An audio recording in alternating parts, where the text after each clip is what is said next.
When I went to Israel, immediately after their attack by Hamas, 8 days later, whatever it was, and I told them we were going to help.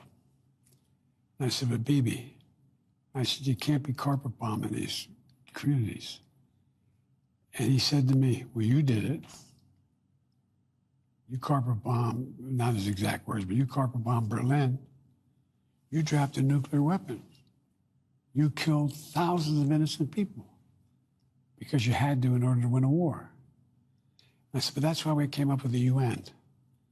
New deals by which what we would do relative to civilians and military.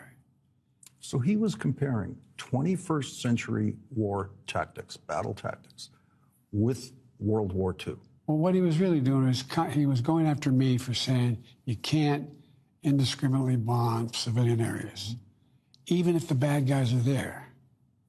Even if the bad guys are there, you can't take out 2, 10, 12, 1,500 people, innocent people, in order to get the one bad guy. And he made a legitimate argument. His perspective said, look, these are the guys that kill my people. These are the guys that are all over in these tunnels. Nobody had any idea the miles of tunnels are down there. It's amazing what they built. And they're sometimes 200 feet under the ground.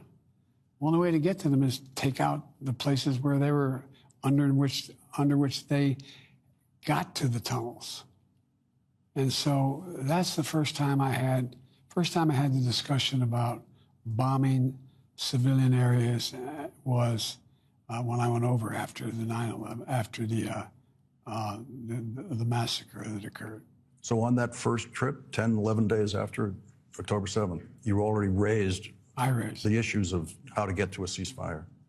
Well, not a ceasefire, how to prevent innocent death. Yes.